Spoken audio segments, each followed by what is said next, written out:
boleh dicatat ya sama teman-teman, takutnya sewaktu-waktu butuh. Untuk alamat emailnya naufalmufdili99@gmail.com. Kemudian Instagramnya @naufalmufdili. Untuk nomor teleponnya 08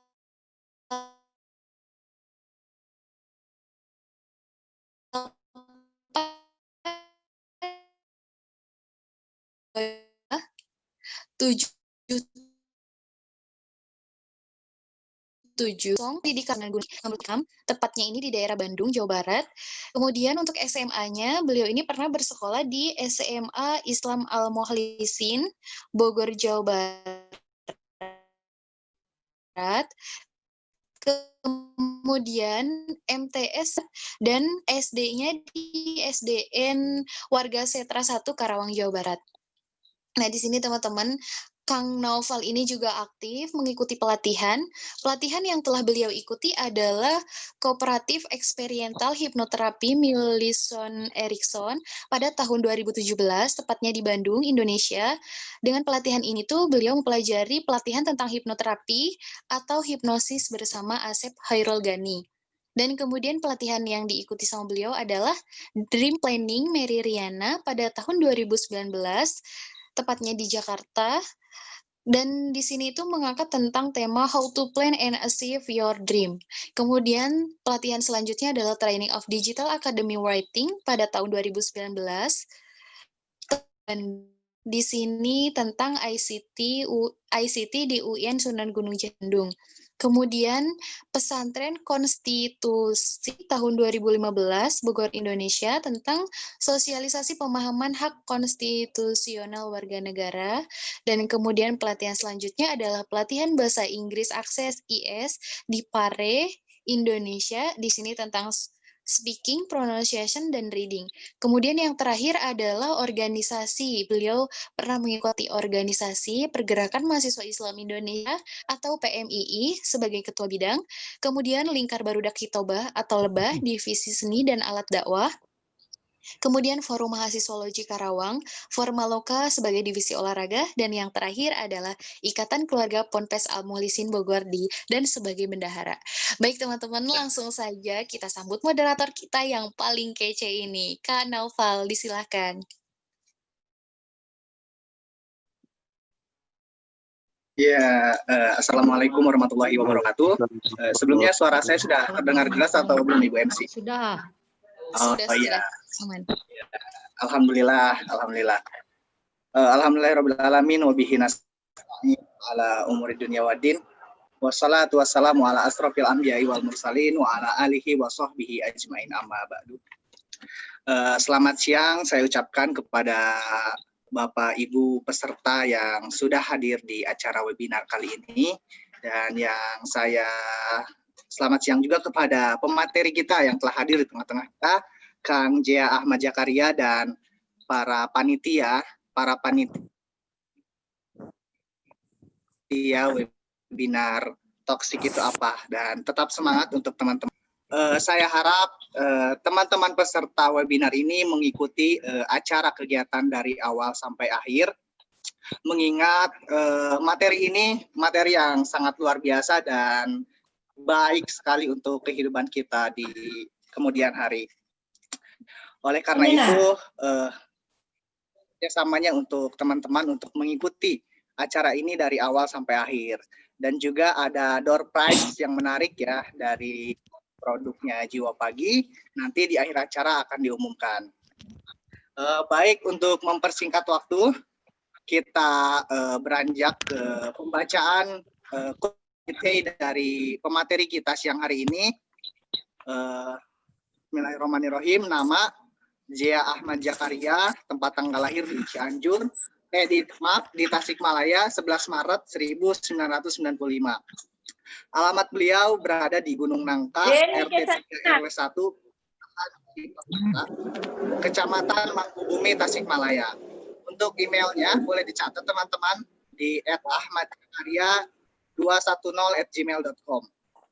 Dan FB-nya Kang Jea Zakaria, Twitternya Zea Trainer dan IG-nya Kang Zea _ semoga kita semua bahagia. Wah, luar biasa sekali nama Instagramnya teman-teman. Baik, selanjutnya pendidikan formalnya.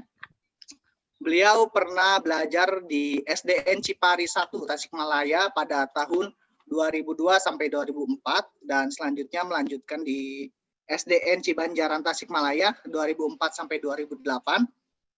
Selanjutnya SMPN 4 Tasikmalaya pada tahun 2008 sampai 2011 dan MA Darul Masholeh Cirebon 2011 sampai 2013, dilanjut 2013 sampai 2014-nya di MA Nahdlatul Ulama Tasikmalaya.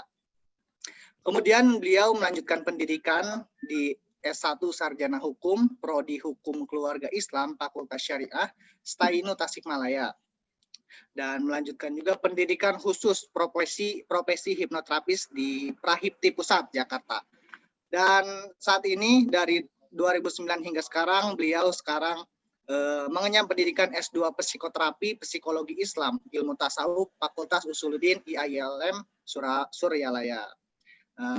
Untuk pelatihannya sendiri, beliau sangat banyak mengikuti beberapa pelatihan, diantaranya salah satunya adalah pelatihan Certified Training for Trainer atau TNLV by Krishnamurti, Motivator Akademi Solo pada tahun 2017, dan pelatihan Certified Terapis Ruqyah Syariah by Ustadz Adam Amrullah Dars Tasikmalaya pada tahun 2017.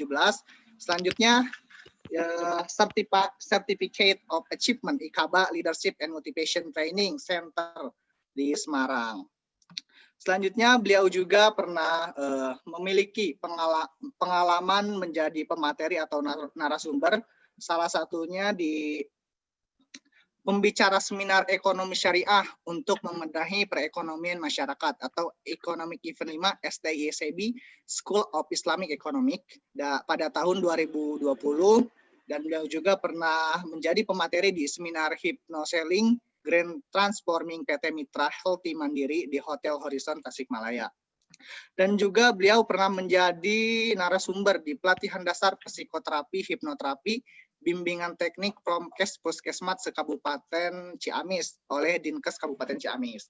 Nah, selanjutnya beliau juga pernah memiliki pengalaman pekerjaan, salah satunya yaitu di Sekretaris Prahipti Perkumpulan Praktisi Hipnosis Hipnoterapi Indonesia DPC Tasikmalaya 2020 hingga sekarang, dan juga tim dan peserta perjalanan ilmiah kajian hipnotik guided imagery di Indonesia, Pusat Inovasi dan Penelitian Psikologi atau PIPP Fakultas Psikologi Unpad Bandung mewakili dari Prahipti.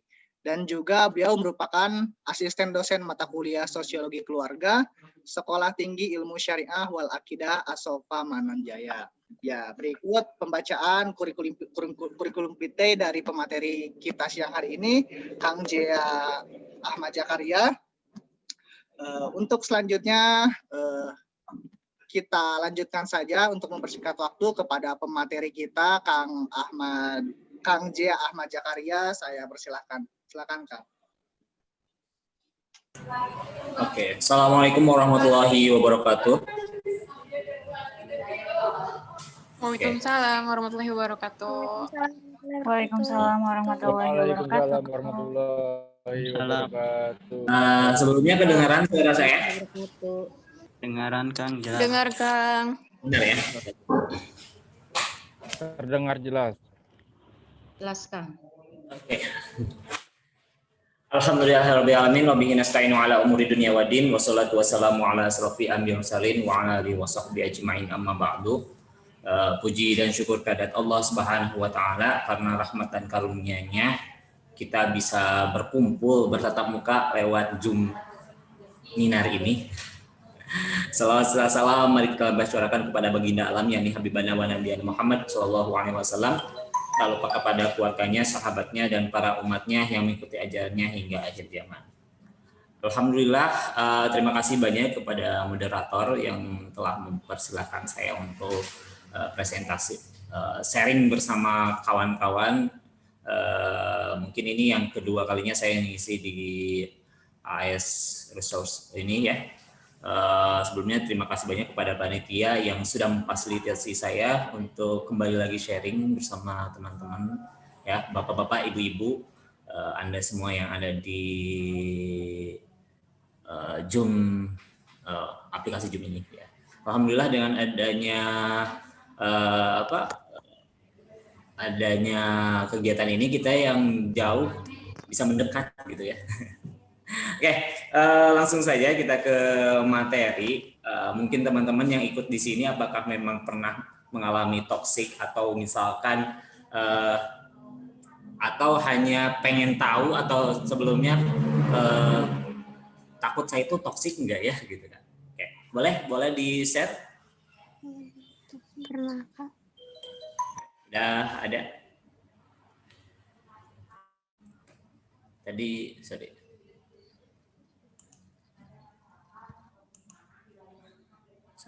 Udah di-share. Share screen-nya dari saya atau dari panitia? Dari panitia. Oh iya. Belum tampil soalnya. Ya. Udah. Sekarang udah tampil ya. Oke. Oh, sorry. Kembali lagi. Nah, kita mengenal dulu toksik ya. Toksik ini bahasa Inggris ya. Kalau kita artikan kepribadian yang senang menyusahkan orang lain. Jadi kalau misalnya ada orang tersebut tuh atau toxic people itu ya senang menyusahkan orang lain, nggak nyaman orang-orang lain itu ya. Nah, ciri-ciri toksik itu yang pertama, apakah Anda atau kita semua termasuk tipe toksik atau tidak? Coba kita introspeksi diri dulu ya. Yang pertama, hanya mau senangnya saja. Ya, boleh. Toksik adalah suatu kepribadian yang terkadang akan melekat pada seorang yang hanya mau senangnya saja. Gitu. Jadi, oke, lanjut. Jadi biasanya orang yang mau senangnya termasuk toxic people atau orang yang toksik. Mereka tidak akan ada saat temannya membutuhkan. Jika mereka membantu, maka kebaikan yang mereka lakukan akan harus terus dibalas. Nah, jadi kalau misalnya teman-teman punya tipe teman yang seperti ini dia termasuk orang yang toksik gitu ya. Harus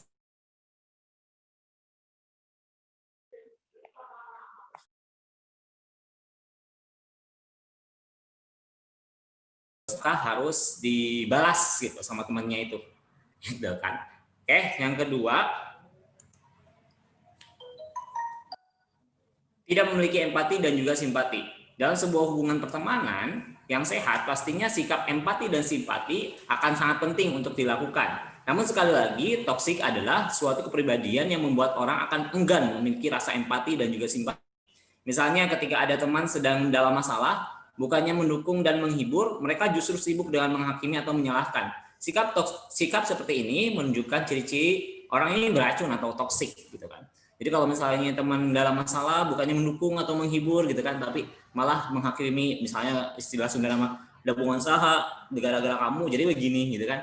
Nah, kalau misalnya tipe-tipe seperti itu, kalau ada teman kita yang seperti itu, maka ini ciri-ciri orang yang beracun atau toksik ya. Boleh lanjut, next. Nah, selanjutnya sulit untuk meminta maaf.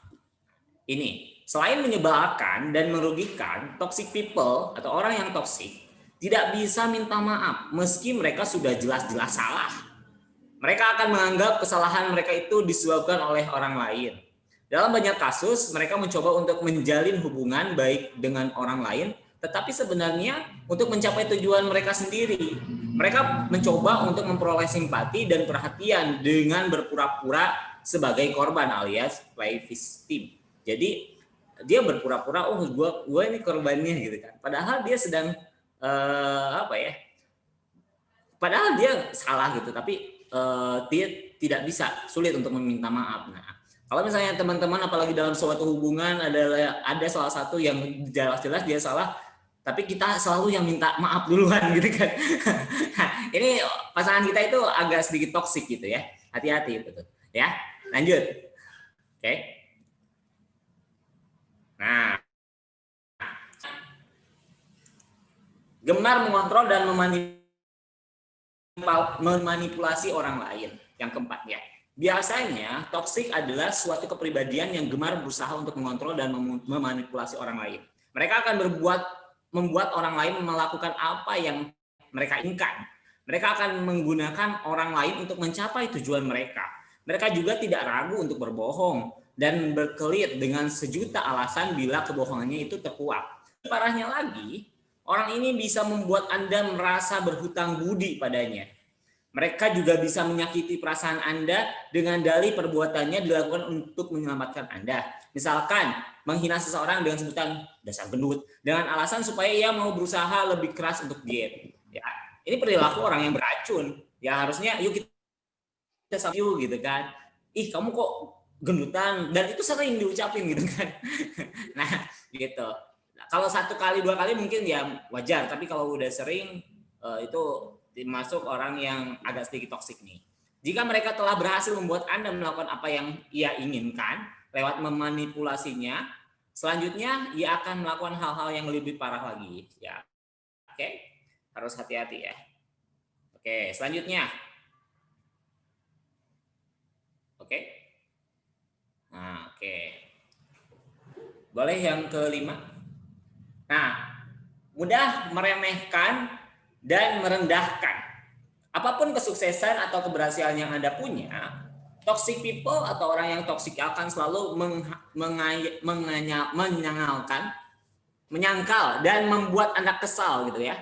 Ketika dia tahu Anda berhasil atau mendapat suatu pencapaian, dia secara tidak langsung akan membanding-bandingkan secara negatif dengan orang lain atau dirinya sendiri, atau bahkan menjatuhkan Anda. Intinya dia tidak senang atas keberhasilan yang Anda miliki dan mencoba untuk merendahkannya. Jadi kalau misalnya teman-teman berhasil dalam hal satu apapun, menurut teman-teman itu luar biasa. Misalkan teman-teman udah kebeli nih, misalkan motor Beat gitu kan, misalkan ya anak-anak mahasiswa seperti itu kan. Orang yang toksik akan bilang kayak gini, kalian juga Beat, aku punya motor Ninja. Nah, awas itu tuh.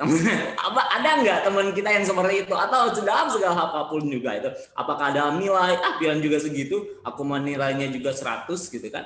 Nah, ini orang-orang yang toksik gitu. Atau misalnya dia membandingkan sama temennya misalnya, yang lebih daripada kamu gitu kan, daripada Anda gitu. Itu ciri-ciri orang yang toksik. Nah, lanjut. Oke. Nah, sekarang yang ke-6. Merasa dirinya paling benar, ya. Merasa paling benar dan paling hebat sering disebut Thanos syndrome, ya. Atau sindrom orang yang dibilang toksik. Sindrom Thanos adalah perasaan paling hebat dan paling benar. Merasa dirinya sudah melakukan yang terbaik. Seringkali mengira semua hal yang berantakan akan berjalan tidak mulus jika dirinya tidak ada. Ya, secara singkatnya itu ya merasa dirinya paling benar gitu kan. Seperti ya kenapa di sini disebut Thanos syndrome ya. Kayak kalau teman-teman pernah nonton film apa itu ya. Baik itu Infinity War atau Endgame kan, Thanos itu seolah-olah benar gitu kan. Dia menghilangkan setengah populasi makhluk ya di alam semesta. Tujuannya untuk apa? Ya katanya untuk dunia itu agar semakin tidak terkontaminasi ataupun yang lainnya gitu. Untuk muka bumi itu semakin banyak, tapi caranya salah. Dia membinasakan setengahnya, dia membunuh orang-orang setengahnya gitu kan. Nah seperti itu. Tapi dia merasa benar gitu kan. Nah ini kalau misalnya teman-teman ada yang seperti itu, ini juga termasuk orang yang sedikit toksik gitu. Atau misalnya kalau lebih parahnya bisa toksik banget gitu kan. Lanjut. Oke, tidak konsisten. Tidak konsisten di sini. Toksik adalah suatu kepribadian yang gemar menyusahkan orang lain. Biasanya orang-orang toksik akan mudah dikenali dengan perkataannya yang tidak memiliki konsisten. Padahal sebuah konsisten sangat diperlukan dalam hubungan pertemanan ataupun dalam sebuah pasangan. Jika seseorang memiliki konsistensi, maka orang tersebut dinilai akan dapat memenuhi perkataannya dan dapat menepatinya. Jadi tidak konsisten, sekarang A besoknya jadi B gitu kan, itu juga sama ya, gemar menyusahkan orang lain, bikin riuh, bikin kacau gitu kan. Nah gitu. Lanjut ya, yang ke-8 gitu kan, yang biasanya ciri-ciri toksik yang nomor 8 itu penghasut ya. Ciri toxic people merupakan seorang yang gemar menghasut orang lain ya. Menurut KBBI, menurut Kamus Besar Bahasa Indonesia, hasut adalah membangkitkan hati supaya marah, melawan, memberontak dan sebagainya. Jika kamu pernah menceritakan keburukan orang lain kepada teman kamu, lalu teman kamu terusik dan menjadi marah atas apa yang kamu sampaikan, maka tanpa kamu sadari, kamu telah menjadi seorang penghasut. Ini adalah kriteria toxic people atau orang yang toksik.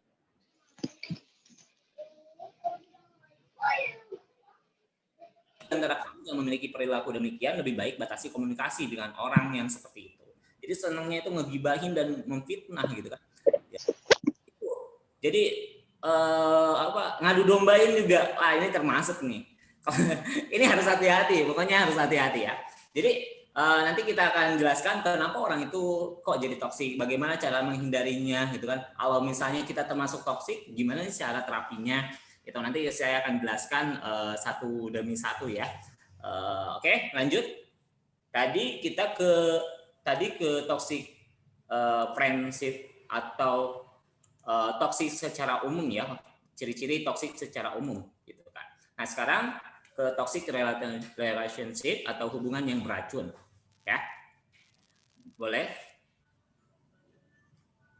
Nah ini kalau misalkan teman-teman termasuk orang yang dalam hubungannya, atau misalnya di sini ada yang pacaran atau suami istri ya, yang satu selalu dikontrol oleh pasangan.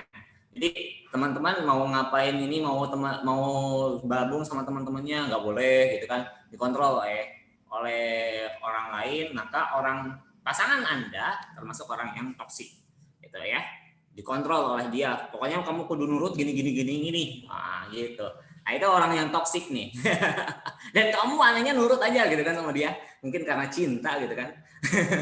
Lanjut, nomor 2, sulit untuk menjadi diri sendiri gitu kan. Padahal aslinya nih ya, kita itu orangnya katakanlah aslinya tuh sosial gitu kan, senang bergaul. Tapi karena pasangan kita toksik, nggak boleh kemana-mana gitu kan, akhirnya kita ya diem aja di rumah gitu kan, yang terkena HIV, hati ini perih gitu kayak gitu. Jadi sulit untuk menjadi diri sendiri karena dikontrol oleh pasangan kita. Lanjut yang nomor 3, tidak mendapat dukungan ya. Jadi kalau misalnya teman-teman nih katakanlah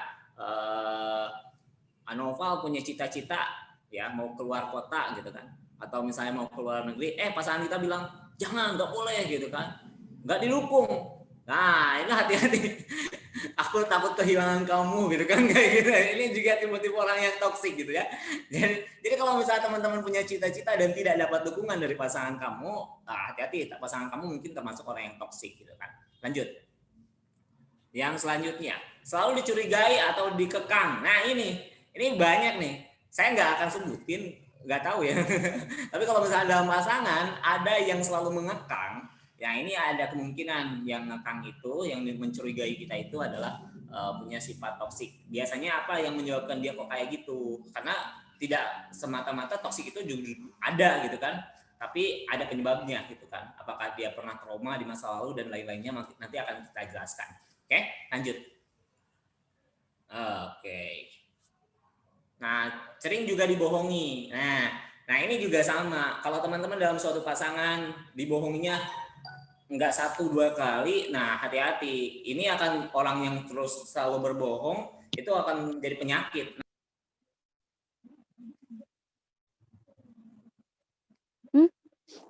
Kok mute?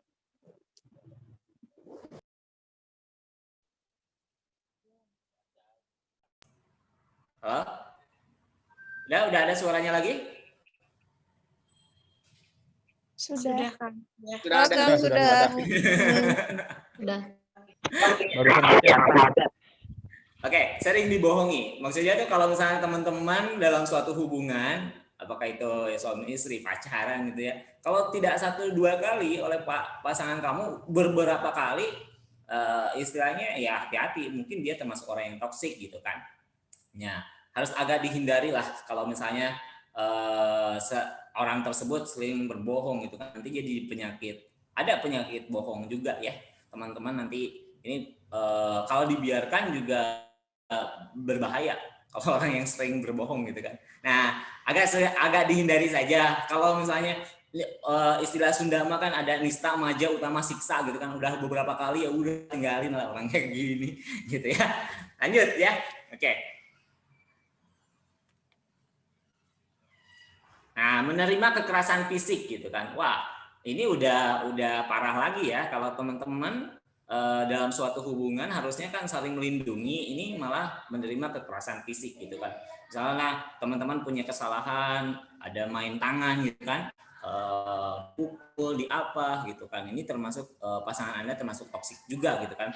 Nah, saya sangat menyarankan sekali kalau misalnya teman-teman tidak punya skill seperti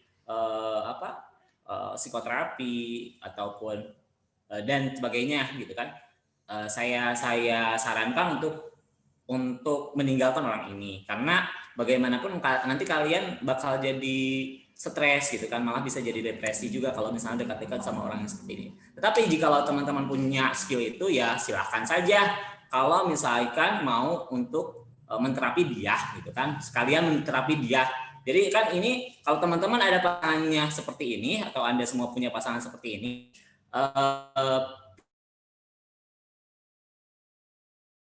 selalu bersama sama dia, usahakan punya skill tambahan.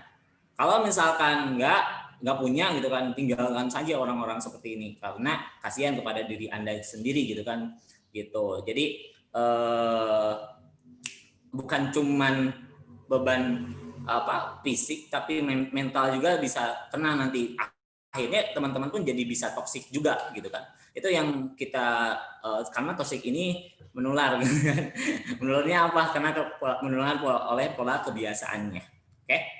Oke, boleh lanjut next. Nah, toxic parents ya. Atau orang tua yang toksik gitu. Nah, orang tua yang tidak menghormati dan memperlakukan anaknya dengan baik sebagai individu.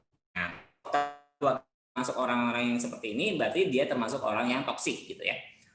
Satu, mengutamakan diri sendiri ya. Dia lebih mengutamakan diri sendiri.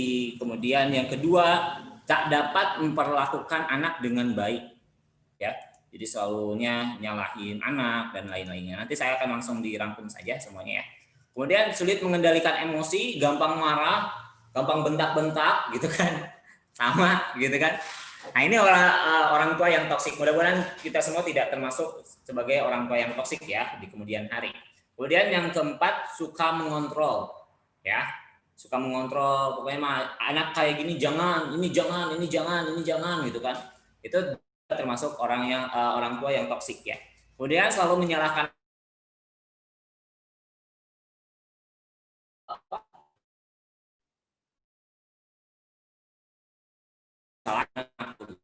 kemudian sering mempermalukan anak ya, mempermalukan anak, membanding-bandingkan anak juga, itu termasuk orang tua yang toksik. Waduh, kayaknya ini teman-teman termasuk orang tua ya, gitu ya. Yang ketujuh, merasa bersaing dengan anak ya. Kalau misalnya katakanlah kita sudah dibeliin sesuatu sama ayah kita, ibu kita tuh merasa tersaingi. Kita misalnya beli HP apa gitu kan, orang ibu kita merasa tersaingi. Nah, ini termasuk ada toksiknya gitu di orang tua tersebut. Tapi saya sarankan untuk teman-teman yang punya mungkin, waduh orang tua saya kayaknya toksik nih gitu kan. Nah, saya sarankan gini loh. Jadi kalau misalnya orang tua toksik ya, orang tua yang toksik itu jangan sampai kita pun menularkan ketoksikannya itu ke anak kita. Nggak boleh. Berarti siapa yang harus dirubah? Kan kalau kita merubah orang tua kita tentu sulit ya. Untuk merubah pasangan kita tentu sulit. Kalau teman mungkinlah bisa kita tinggalkan. Ya, kalau teman yang toksik mungkin kita bisa tinggalkan. Tetapi kalau pasangan yang masih pacaran tinggalin. Tapi kalau misalnya udah nikah, punya anak, kemudian punya orang tua juga, kan sulit untuk ditinggalin. Masa sih gitu semudah itu? Tidak ada namanya. Kalau misalnya mantan pacar mungkin ada, mantan suami mungkin ada, tetapi kalau misalnya mantan orang tua itu nggak ada sampai kapanpun. Kita bisa lihat dalam sejarahnya Nabi Ibrahim ya. Ini untuk ada istilah Sunda, hade goreng tetap eta kolot urang. Hade goreng tetap kolot urang gitu kan. Nah, ada klien saya datang ke klinik ya, kemudian dia bilang orangnya pemarah. Saya itu gampang emosi. Mungkin ini adalah keturunan bapak saya. Aduh, bahaya nih. Kalau dia udah mensugestikan itu, maka dia akan jadi pemarah sampai kapanpun. Oke, saya nanya sama ibu tersebut, ibu, emang mau anaknya jadi pemarah? Enggak, ya udah kalau gitu di stop sama ibu. Ibu harus jauh lebih ikhlas, lebih bahagia, lebih bijaksana dan juga lebih memaafkan. Oke, mau ya? Oh iya mau. Maka kita putus itu. Akhirnya apa yang terjadi? Kita terapi, setelah kita terapi dia mau untuk jauh lebih baik. Alhamdulillah dia jadi jauh lebih baik dan ternyata luar biasanya dia memberikan energi positif kepada anaknya. Anaknya yang biasanya suka marah-marah jadi enggak gitu kan. Bapaknya juga ternyata yang awalnya suka marah-marah akhirnya jadi enggak. Itu. Jadi ada istilah Sunda, hade goreng eta tetap kolot urang. Bagaimanapun caranya kita tetap harus menghormati mereka. Contohnya seperti kisah Nabi Ibrahim ya. Kisah Nabi Ibrahim alaihissalam, dia ayahnya itu seorang pembuat patung berhala, Azar ya. Malahan ayahnya mungkin termasuk toksik juga karena dia mau membakar hidup-hidup anaknya sendiri kan. Karena tapi dalam kisahnya Nabi Ibrahim nggak pernah menyalahkan atau memarah-marahi ayahnya karena saking apanya, saking dia itu nurut sama bukan nurut ya, menghormati ayahnya ya. Menghormati ayahnya seperti itu. Maka apa yang terjadi di dalam kisahnya Nabi Ibrahim cuma ngasih tahu satu kali bahwa hal yang dilakukan ayahnya itu adalah jelek gitu kan. Dengan itu juga nggak langsung ya. Mungkin kampaknya itu ada di patung yang paling besar kan setelah Nabi Ibrahim menghancurkan berhala ada yang ada di Ka'bah, kata Nabi Ibrahim gitu. Mungkin kampaknya itu ada di patung yang paling besar gitu kan. Gitu. Dan ternyata kan ayahnya marah sampai akhirnya Naja Namrud dan juga Azar itu membakar hidup-hidup Nabi Ibrahim. Tapi apa yang dilakukan Nabi Ibrahim? Dia terus berdoa untuk mudah-mudahan ayahnya segera disadarkan, diberi hidayah. Tetapi apa yang terjadi ya sampai akhir hayatnya memang tidak dapat hidayah mungkin ya. Tapi Allah punya rencana lain ternyata. Rencana yang lainnya adalah keturunan Nabi Ibrahim itu semuanya soleh, ya. Dari mulai Nabi Ismail, kemudian sampai Nabi Muhammad itu turunan Nabi Ibrahim, ya. Maka disebutlah Nabi Ibrahim itu adalah bapak para nabi, ya, bapak para nabi, ya. Karena itu rahasia yang Allah berikan, ya. Ya, mudah-mudahan teman-teman juga bisa mencontoh supaya tidak menyalahkan orang tua. Oh, kayak gue toksik mungkin gak ada orang tua. Boleh lihatlah Nabi Ibrahim. Istilahnya meskipun ayahnya seperti itu dia tetap menghormati orang tuanya. Apa yang terjadi? Allah berikan keturunannya soleh, maka disebutlah bapak para nabi gitu kan. Keturunan Nabi Ibrahim orangnya soleh semua. Kemudian boleh dilihat ternyata bapaknya Nabi Ibrahim nggak soleh tapi apa yang terjadi? Mudah-mudahan kita juga termasuk orang yang soleh. Nah kemudian yang selanjutnya itu kalau misalkan kita lihat ya nanti penyebabnya ya. Oke, nanti kita bahas. Boleh gini. Kalau kita lihat, kalau di teori tabulasa, bayi itu seperti sebuah kertas. Dalam hadis qudsi, dalam suatu dalil itu dijelaskan bahwa kullu maudin yuladun al-fitrah ya. Kullu maudin yuladun al-fitrah. Bayi itu terlahir putih bersih. Yang menyebabkan baik atau buruk adalah lingkungan, orang tua dan lain-lainnya gitu kan. Seperti itu. Jadi kalau misalnya kita jadi orang tua, mudah-mudahan kita nggak boleh toksik, mudah-mudahan keturunan kita baik, leheng gitu ya. Istilah Sunda nama kalau anak kita mencari mencari ilmu gitu kan. Tapi kalau misalnya dia akhirnya mewarisi ketoksikan kita kan nggak mungkin juga. Tapi saya percaya yang ada di webinar ini bisa untuk memperbaiki kita yang menterapi diri kita sendiri, maka mudah-mudahan tidak terjadi kepada anak kita atau pasangan kita. Oke? Gitu. Nah, selanjutnya apa? Selanjutnya boleh.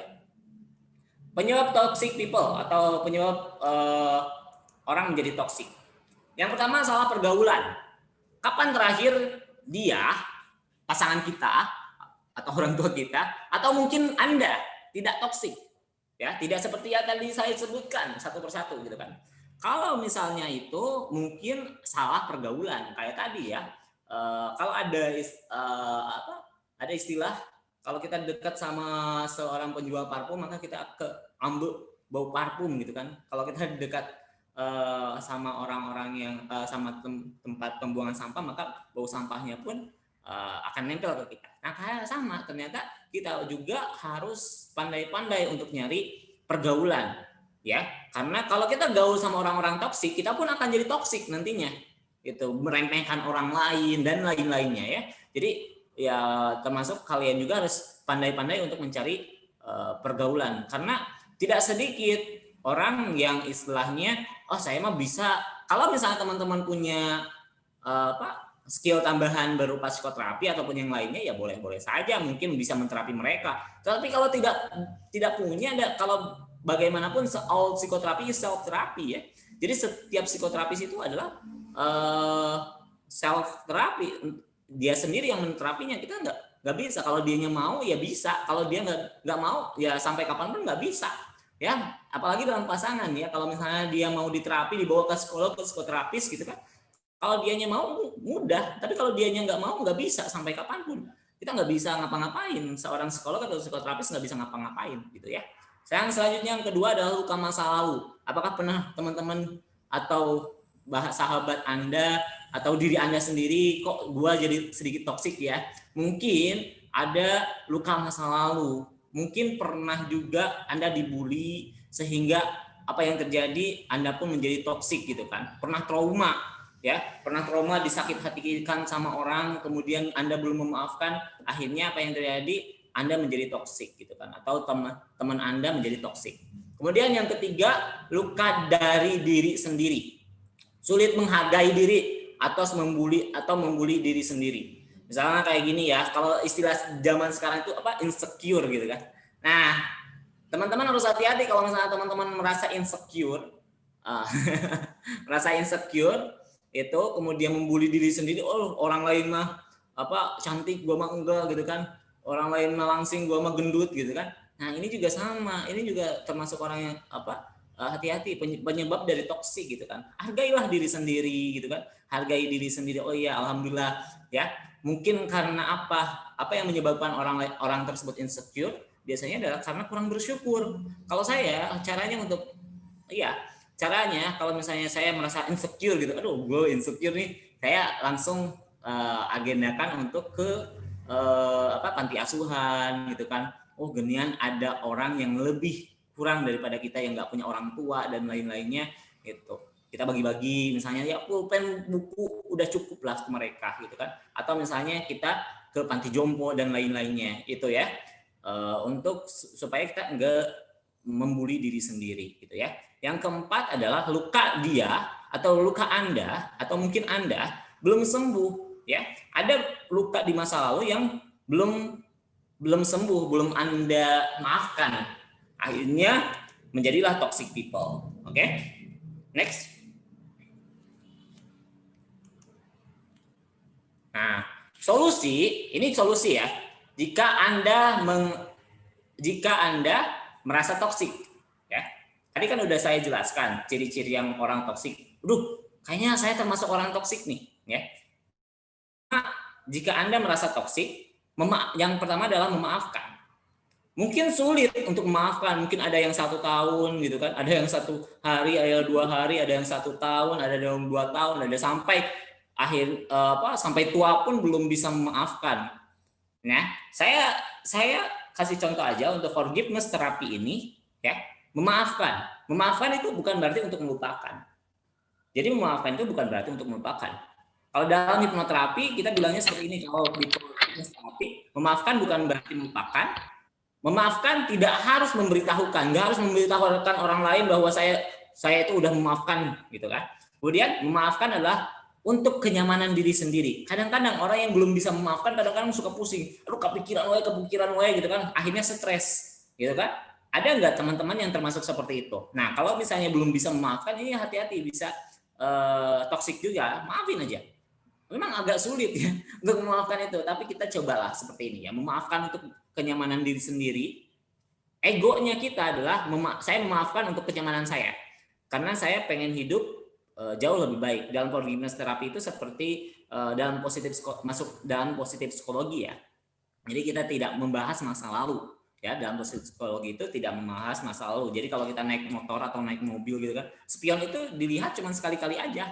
Jangan terus melihat spion, nantinya kan nabrak gitu kan. Kita lihat kita lihat dia ke depan.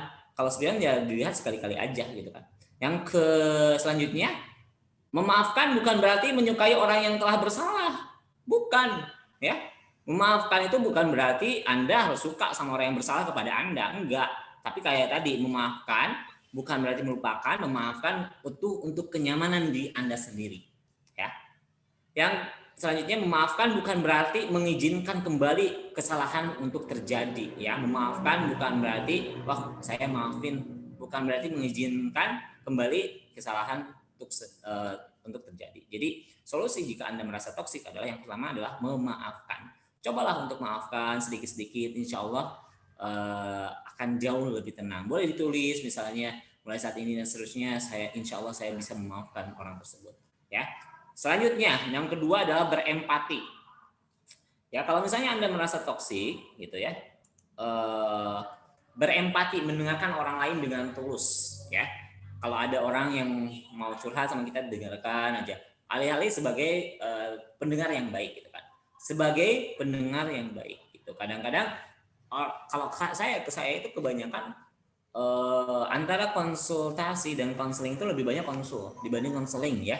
Kalau kata Kang Asyaf Khairul-Ghani ya, termasuk senior saya di IALM Suryalaya juga, gurunya Noval juga ya, Noval juga. Kalau beliau bilang 80% orang itu lebih banyak itu konsul. 20% baru konseling. Apa yang membedakan konsul sama konseling ya?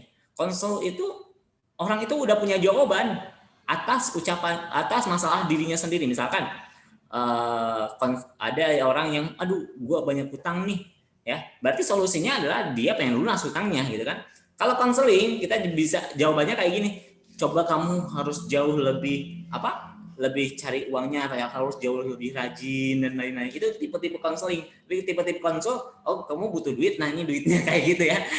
Atau cuman dengerin aja gitu kan. Nah, kalau konseling itu biasanya orang tersebut yang konsultasi kepada kita itu dia sudah buntu, nggak punya jawaban, makanya minta solusi sama kita, dan itu jarang sekali orang-orang yang seperti itu. Kebanyakan adalah dia udah punya jawaban dan kita sebagai pendengar yang baik. Ya, dengerin aja. Kadang-kadang kalau kita mau ngasih masukan, izin dulu sama dia. Contohnya seperti ini. Ada yang minta masukan sama kita, kemudian kita bilang ini, boleh saya kasih masukan, boleh saya kasih pendapat. Kalau kata dia nggak boleh, jangan dulu. Tapi kalau kita bilang boleh, maka kita masuk ke sana. Kan kebanyakan kita nggak tahu cara komunikasi yang benar tuh. Orang lain punya masalah, kita nggak langsung aja itu masalah kamu, apa yang terjadi juga itu kesalahan kamu. Itu kita termasuk orang toksik tuh. Tapi kalau kita ada yang curhat sama kita dengerin, habis itu setelah didengerin kita bilang seperti ini, boleh saya kasih pendapat atau boleh saya ngasih masukan. Kalau kata dia, oh iya boleh, nah maka kita itu solusi untuk Anda supaya tidak toksik, gitu ya. Mungkin bisa diterapkan ya, mudah-mudahan bisa ya. Selanjutnya, ikut relawan atau bakti sosial. Misalnya sekarang kan lagi banyak bencana gitu kan, mungkin bisa teman-teman jadi relawan gitu kan, ikut bakti sosial, misalnya ke panti asuhan dan lain-lainnya, itu untuk meredakan rasa empati. Ini yang saya lakukan juga, oke, mungkin dulu saya pernah mengalami toksik gitu kan. Akhirnya saya agendakan untuk bagaimana mungkin sebulan sekali atau 2 bulan sekali ke panti asuhan gitu, saya ke mereka, kemudian saya kasih katakanlah ya jangan yang mahal-mahal aja, buku sama pulpen juga misalnya dikasihkan ke mereka gitu kan. Kemudian pada saat kita pulang itu biasanya anak-anak panti itu selalu bilang kayak gini, jangan dulu pergi gitu.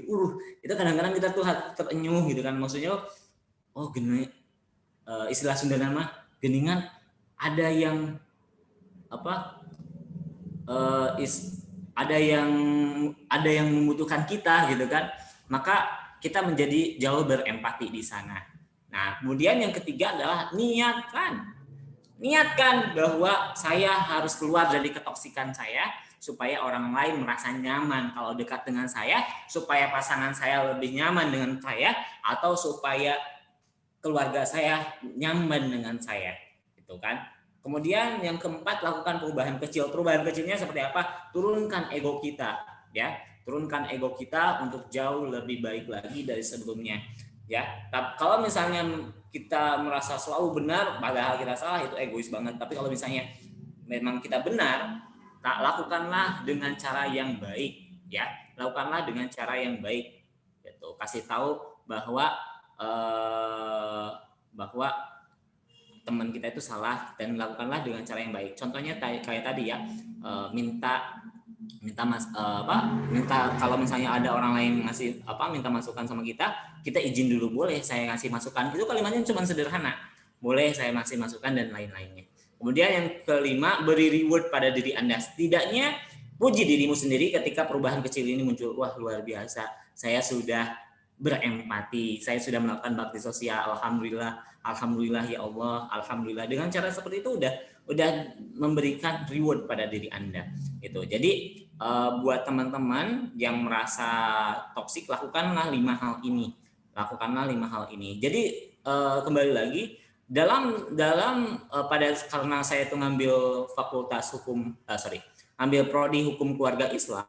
Saat saya bikin skripsi saat itu, kenapa saya kok S2-nya jadi ngambil psikoterapi psikologi Islam gitu kan? Karena pada saat itu saya meneliti tentang perceraian, ya. Kasus-kasus perceraian ternyata kan kalau dilihat di pengadilan agama, nomor 1 itu masalah ekonomi, kedua itu masalah orang, ketiga, keempat tuh masalah keluarga, ketiga itu masalah keluarga, dan yang keempat lain-lain. Ternyata pada saat saya teliti di skripsi saya itu, ternyata nomor 1 itu adalah bukan ekonomi, ternyata masalah komunikasi. Ya, banyak di lembur di kampung-kampung ya, kiai-kiai gitu, ajengan gitu kan, padahal yang sebulannya itu mungkin 500.000 atau misalnya guru honor, tapi mereka berpuluh-puluh tahun masih saja awet sama istrinya, padahal dalam ekonomi rendah. Ada yang orang bos ya, banyak uangnya, tetapi karena komunikasinya kurang baik akhirnya bercerai sama istrinya. Seperti itu. Ternyata nomor 1 itu masalah komunikasi gitu kan. Komunikasi yang kurang baik bersama pasangan. Mungkin karena dua-duanya toksik gitu. Seperti itu ya. Oke? Kang Ja, maaf Kang Ja memotong, waktunya 5 menit lagi ya Kang. Oh, 5 menit ya. Aduh, cepet banget ya. Lanjut. Nah, ini ciri-ciri orang yang toksik itu selalu berbohong. Rata-rata 2-3 kali melakukan kebohongan di dalam 10 menit percakapan pertama, kata Dr. Gerard Jerison. Lanjut ya. Lanjut boleh? Oke, kata Prof. Kang Lee, dasar kebohongan adalah ketika saya tahu, kamu tidak tahu yang saya tahu. Ini ciri-ciri orang yang toksik nih. Ya. Nah, lanjut. Nah, lanjut nih. Nah, apakah bohong itu? Ya. Kata Mitchell, bohong adalah suatu pernyataan yang salah. Bohong adalah pernyataan yang salah yang dimaksudkan untuk menyesatkan atau menimbulkan persepsi yang berbeda, gitu kan. Nah, kalau misalnya ini salah satu ciri orang toksik itu selalu berbohong. Kalau dibiarkan, apa yang terjadi? Boleh lanjut next. Apa yang terjadi? Kalau dibiarkan akan jadi penyakit. Namanya penyakit bohong atau pathological lying atau pseudologika fantastika. Conclusive lying disorder, ya. mitomania lah istilahnya banyak ya. Yang ini kalau udah orang yang jadi penyakit bohong seperti ini, kecenderungan mengarang-arang cerita meskipun bukan dalam kondisi mendapat tekanan, suka membesar-besarkan sesuatu, menciptakan realitas sendiri untuk dirinya, sering kontradiktif, dan dalam pernyataan sebelumnya saat defensif ketika dipertanyakan pertanyaan, sangat defensif ketika dipertanyakan pertanyaan, berbohong untuk mendapatkan simpati dan terlihat baik. Tidak pernah mengakui berbohong meskipun sudah terbukti berbohong. Nah, kalau lebih parahnya lagi nantinya bisa jadi sosiopat. Oke, next. Nah, ini lebih parah lagi kalau dibiarkan. Kalau kita bebarengan sama orang-orang yang toksik itu, kalau dibiarkan bisa jadi ini antisosial personal disorder. Dia dapat melakukan perbuatan keji tanpa menyesal sedikit pun. Dia berbohong terus-menerus hingga merasa kebohongannya adalah kenyataan. Dia memiliki ketenangan yang tidak wajar dalam situasi apapun. Dia sangat mempesona awalnya karena dia tahu bagaimana mendapatkan sesuatu yang diinginkannya.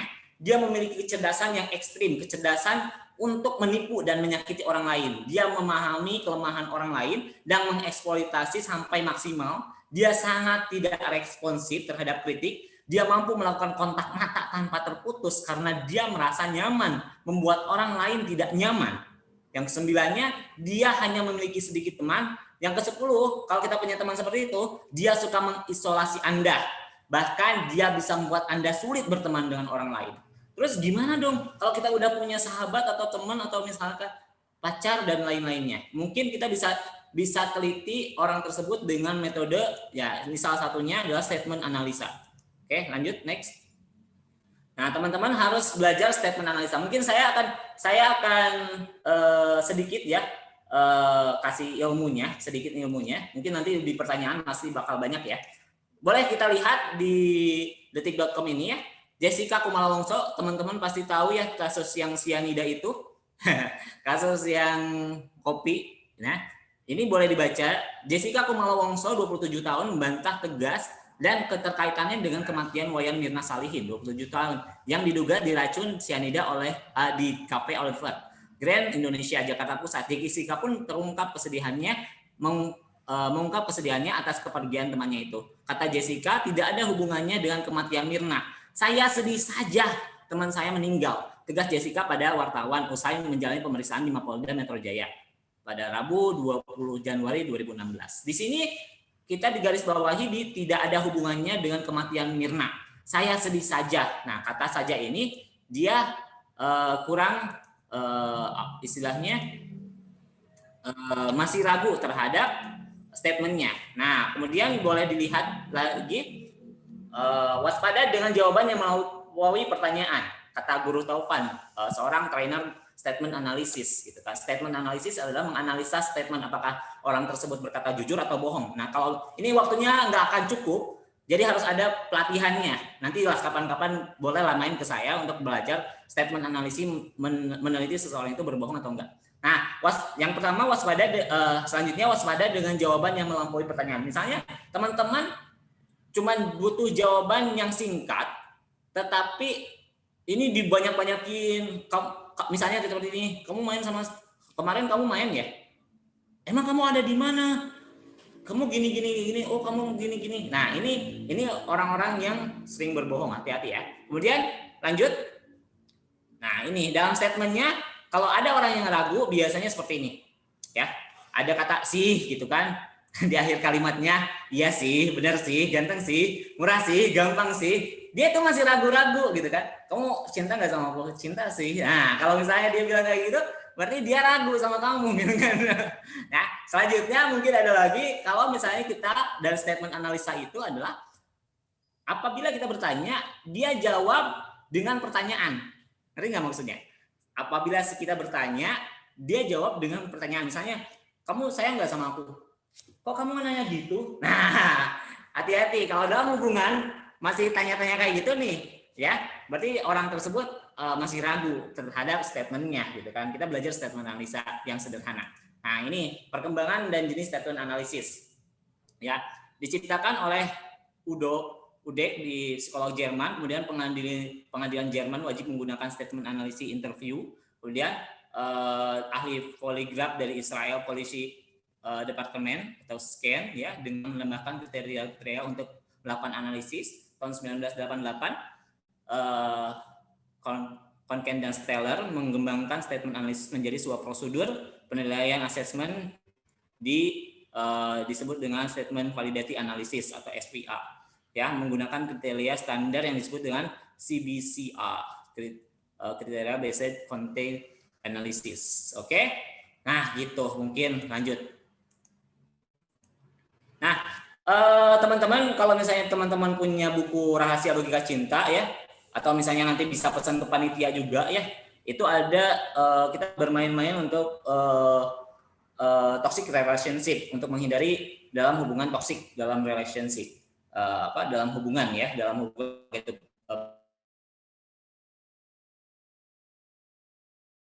Bukan saya promosi, tapi ada di sana, yang lengkapnya ada di sana untuk dalam hubungan percintaan, ya, gitu. Bisa pesan ke panitia atau misalnya bisa ke IG saya tadi ya dijelaskan Kang Zia Zakaria, itu harganya 45 ribuan, ya. Kalau di Bukalapak dan lain-lain itu hampir 50 ribu, lumayan ya. Kalau ke panitia ada diskon 5.000 tuh, lumayan, ya. Kemarin juga Adian udah wah Kang, sana banyak yang pesen gitu kan. Berarti lumayan ya ini buku Payu Oge gitu kan. Kalau di kalau di Gramet kayaknya udah nggak ada. Ini buku lama sebenarnya, ya. Saya nulis tahun 2017 gitu. Lanjut.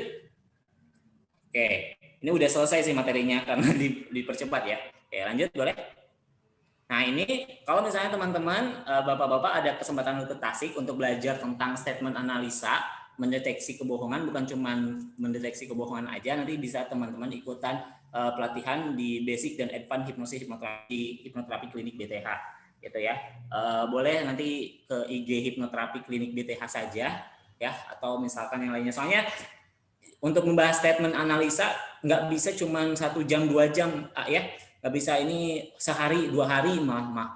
Jadi kita untuk mendeteksi orang itu berbohong atau enggak gitu kan. Gitu. Jadi teman-teman, kalau misalnya saya sarankan kalau misalnya ada di lingkungan kita yang termasuk orang yang toksik gitu kan. Kalau misalnya teman-teman punya ilmu tentang psikoterapi, hipnoterapi dan lain-lainnya, oke, boleh untuk terapi dia, mudah-mudahan dia kembali lagi supaya nggak toksik gitu kan. Tapi kalau nggak punya skill itu, maka coba untuk tinggalin, nanti kalian bisa stres, kalian bisa depresi. Kalau misalnya dekat sama orang tersebut, malah kalian bisa jadi toksik juga gitu kan. Jadi solusinya cuma 2 itu, apakah tinggalkan orang itu atau kalian harus punya skill tambahan untuk bisa menterapi toksik itu. Oke, lanjut. Oke, jazakallah. Lanjut ya. Udah, kayaknya udah selesai nih. Nah, udah. Ya, kalau mungkin karena waktunya sangat singkat ya, tadi udah dikasih tahu sama moderator katanya udah 5 menit ya. Kayaknya saya dipercepat barusan. Oke, mungkin itu saja yang bisa saya sampaikan, kurang lebihnya mohon maaf. Wabillahi taufiq wal hidayah. Wassalamualaikum warahmatullahi wabarakatuh. Waalaikumsalam warahmatullahi wabarakatuh. Ya, teman-teman peserta webinar yang sedang hadir saat ini, alhamdulillah itu tadi pemaparan materi tentang toksik dari Kang J. Ahmad Zakaria. Selanjutnya saya persilahkan di sesi tanya jawab untuk yang mau bertanya. Sekarang, ayo, siapa yang mau bertanya silakan.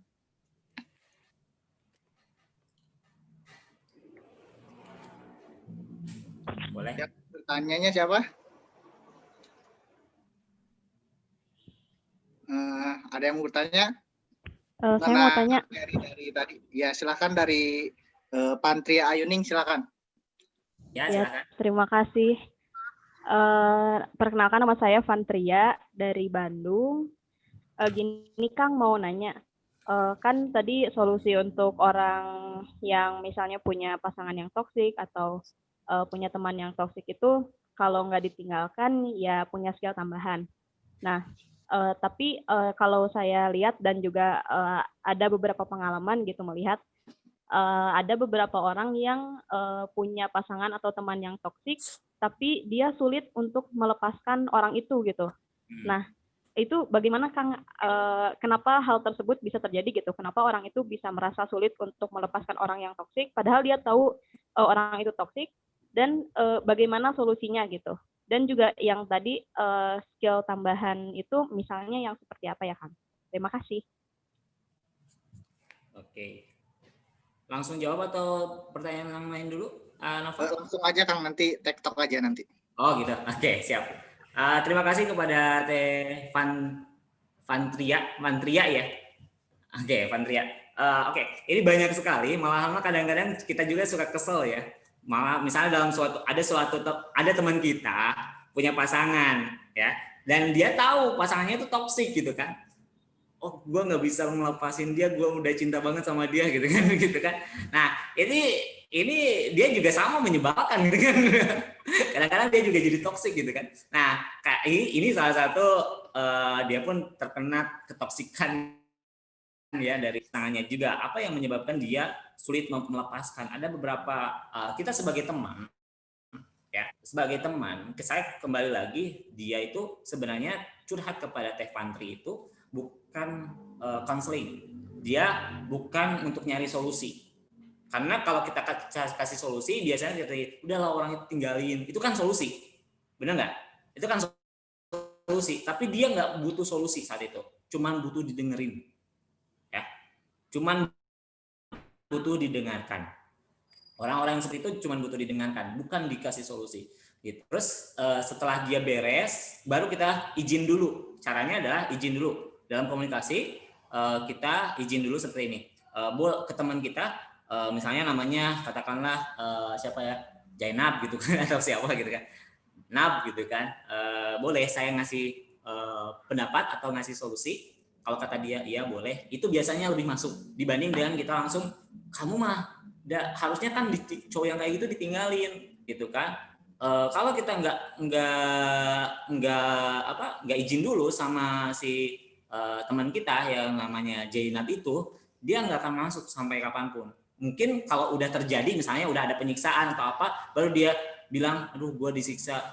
Baru kita kan akhirnya apa yang terjadi, kita juga kan nyalahin gitu kan, nyalahin dia gitu kan, karena gue benang di bejaan sih harus ditinggalin dari kemarin-kemarin. Dia malah masih mempertahankan ya gitu kan. Nah, kita kalau misalnya kita sebagai teman kita, sebagai teman kita kalau ngasih solusi, izin dulu sama dia. Boleh saya ke teman kita, boleh saya ngasih masukan, boleh saya kasih pendapat. Kalau dia bilang boleh, insya Allah dia akan jauh lebih menerima gitu kan. Nah, apa yang terjadi kalau misalnya kita ternyata Teh Fantri ini punya pasangan yang toksik misalnya tuh. Aduh, di sisi lain gimana? Saya nggak bisa menghilangin dia gitu kan. Kita nggak bisa menghindari itu gitu kan. Masa gue putus atau apa gitu kan. Nah, ini solusinya adalah kita harus punya skill tambahannya itu. Skill tambahannya itu banyak, apa terapi psikologi dan lain-lainnya. Dan itu nggak bisa 1-2 hari gitu kan. Dan itu harus benar mendalami tersebut. Mudah-mudahan dengan dekat dengan kita, dia bisa sembuh. Kalau teman-teman nggak pernah belajar itu sulit, malah teman-teman bisa stres. Teman-teman bisa stres. Misalnya katakan, cara solusi tadi bukan saya promosi, tapi teman-teman bisalah belajar sedikit-sedikit, misalnya tentang psikoterapi, hipnoterapi gitu kan, boleh Adrian boleh ke saya, bolehlah silakan membahas orang-orang yang bagaimana untuk mentor orang tersebut. Karena bagaimanapun kalau pasangan kita ngerti bahwa dia toksik, itu mudah. Misalnya cuman dibawa ke psikolog atau ke teman kita yang yang seorang psikoterapis, dibawa doang, insya Allah dia bisa sembuh ya. Tetapi kalau misalkan dianya nggak mau, yang jadi masalah adalah pasangan kita nggak mau untuk diterapi, ini yang sulit. Yang harus punya skill tambahannya gitu kan. Yang punya skill tambahannya, misalnya gini lah, misalkan Teh Fantri punya pasangan, dia tahu bahwa pasangan Teh Fantri itu adalah dia itu ya pasangannya saya itu toksik gitu kan. Itu lebih mudah untuk diterapi. Tetapi kalau dia nggak mau untuk diterapi, itu sulit ya. Makanya harus ada punya skill tambahan seperti itu. Oke, terima kasih.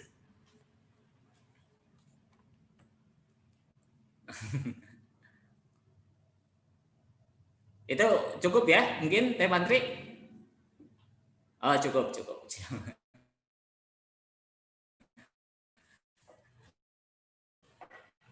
Oke.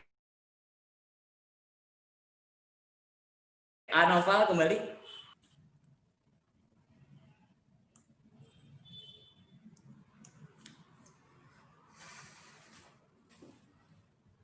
Boleh moderator lanjutkan?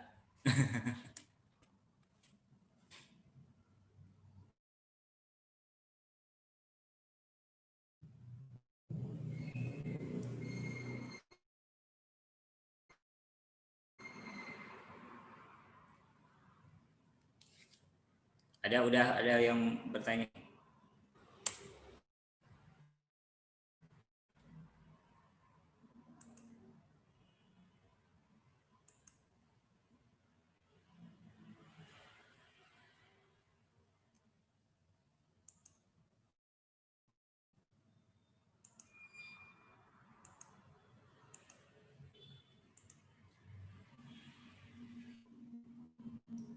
Naufal, halo?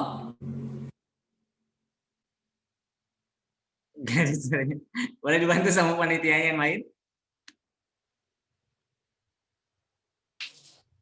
Baik, saya iya. panitia karena MC-nya sama moderator tadi nggak bisa on mic ternyata. Langsung dibacain aja. Mohon maaf tadi mic-nya agak ada kendala sedikit ya. Mohon maaf ya. Ya, alhamdulillah tadi pertanyaan dari Teh Pantri jelas ya Teh ya. Ya, oke. Langsung ke pertanyaan selanjutnya aja. Silakan yang mau bertanya lagi. Tanya Kang. Oh iya, silakan Ibu Kusniati. Assalamualaikum Pak. Ya, Ini Pak buat toksit yang PNS yang orang tua sama anak. Gini, jadi si orang tua itu nggak nyadar kalau dia itu ada toksik gitu ya. Nah anak itu menyadari kalau orang tua itu toksik, tapi untuk menyampaikan orang tua bahwa cenderung toksik gitu kan, gimana nih biar tidak, karena kan gimana pun juga ada hubungan ibu, misal ibu sama anak, jadi gimana cara penyampaian anak ke orang tua gitu biar tidak menyinggung. Kalau misal itu diam terus itu. Terima kasih Kang.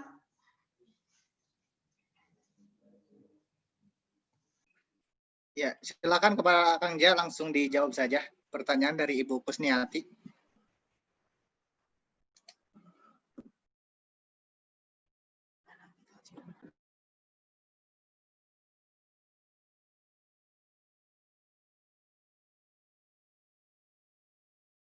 Sebentar ya, Ibu, mohon maaf. Kang Ja-nya mungkin sedang ada gangguan sedikit.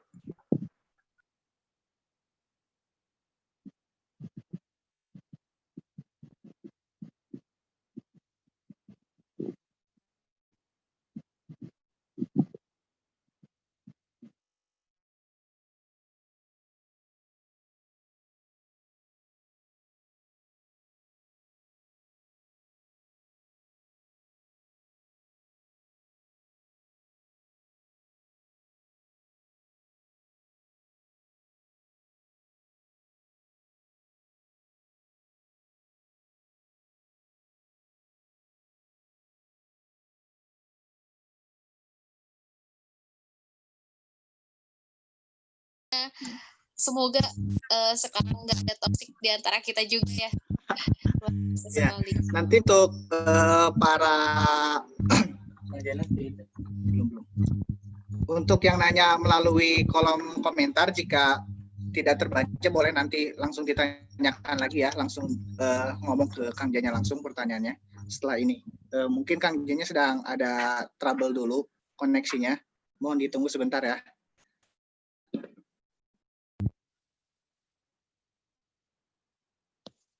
Iya, takutnya nanti malah kelelep ya Kang pertanyaan kalau di kolom chat, jadi bisa Ya, aja nanti kalau ya nanti boleh join ditanyain lagi. Ini luar biasa sekali Teh Irma yang hadirnya. sambil Antusias sekali. iya betul. Tanya itu antusias banget, pakai on kamera mendengarkan nih. Tentunya dari mana Kang Noval door prize-nya? Door prize-nya dari Jiwa Pagi ya. Nanti ada door prize eksklusif dari Jiwa Pagi.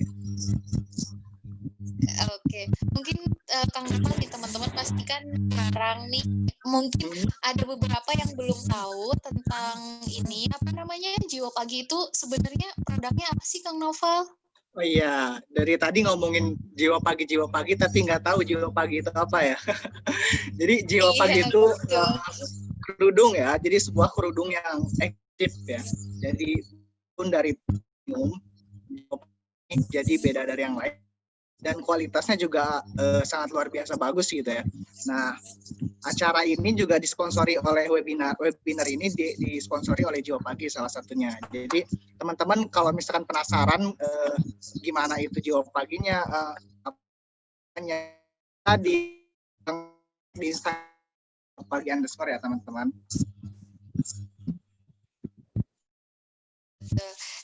Nunggu lagi nih Noval. Saya di sini mau ngebacain sponsor kita lagi nih. Tadi kan kita ada lumayan banyak juga ya sponsornya. Selain Pagi juga Dara Moments, kemudian ada Samsfood juga, ada Ganslang.id, dan kemudian ada Kreativa Kulineri. Terus teman-teman juga saya mau ngasih tahu juga nih kalau kita ini dari AS Resources Indonesia, jadi di sini tuh tempat konsultasi juga untuk teman-teman nanti untuk teman-teman misalkan yang ada kendala atau ada butuh teman cerita atau teman curhat gitu, kita dari AS Resources Indonesia juga bisa nih jadi teman cerita teman-teman gitu. Terus ada Instagramnya juga ya Kang Noval untuk AS Resources Indonesia ini. Nanti semua teman-teman boleh dikepoin. Iya, di Instagramnya asresources.id. Seperti itu. Oh iya teman-teman, ini untuk acara kali ini teman-teman boleh screenshot juga saat acara sekarang. Terus nanti teman-teman boleh diupload di snap Instagramnya dan tag ID kita juga AS Resources Indonesia. Gitu. Kang Noval ini Zea-nya udah ada kabar belum ya dari panitia? Sudah ada, ini agak terkendala masuk login Zoom-nya lagi sepertinya. Jadi sebentar. Tunggu ya teman-teman. Oke, siap. Sambil ditunggu ya teman-teman, boleh juga yang sudah sediain cemilannya sambil ngemil juga nggak apa-apa, nggak masalah. Takutnya haus, Kang Noval mau minum dulu? Boleh dong Teh Irma. Kalau deket saya sampai sekarang sama Kang Noval. Aduh, nanti ada yang marah Teh Irma. Aduh. Sepertinya saya juga haus Kang Noval. Ini ternyata nampak di Kang Noval. Banyak banget ternyata ya. Pada antusias sekali. Ini yang di sini tuh yang mau bertanya ada Kak Fitri, kemudian Kak Lia juga, terus Kak Nina, ada Kang Farhan juga, kemudian ada Kang Taufik Hidayat, kemudian ada Kak Rose Rahmatia, ada Kak Velia juga, Kak Nori. Irma ini udah ada Kang Janya Irma. Oh, oke, udah ada, siap. Ya. Alhamdulillah terkendala. Ya, Kang ya. Ya, kenapa jadi keluar gitu? Ya, apa Kang? Sekarang. Ya, siap. Oke. Ya. Langsung ke pertanyaan aja ya Kang ya. Oh iya, langsung aja. Boleh. Ya, langsung aja kepada Ibu Kusniati, silakan diulang pertanyaannya. Kang Jenya sudah ada. Silakan Ibu. Oh, ya gini Kang Jaya, buat hubungan orang tua sama anak gitu ya. Terkadang kan sebagai orang tua tidak menyadari ada perbandingan gitu. Kalau si A mah gini, kamu mah gini. Nah, anak itu menyadari kalau misal orang si ibunya itu toksik gitu ya. Nah, gimana cara penyampaian anak? Maksudnya ngasih tahu nih ke ibunya atau ke bapaknya bahwa orang tua teh udah toksik gitu. Jadi tetap dengan pakai etika ya anak ke orang tua gitu, cara penyampaian, ngasih tahu, jangan ngasih tahu dengan orang tuanya itu tidak menjadikan tersinggung gitu kan. Walaupun diam, takutnya anak juga depresi gitu.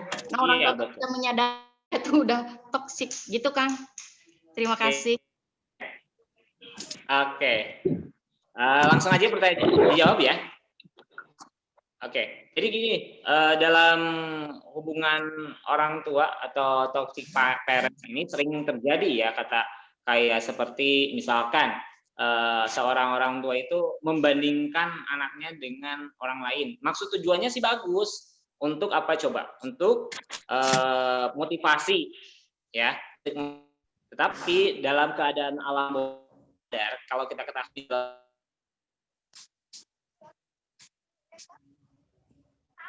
misalnya seseorang itu 88% itu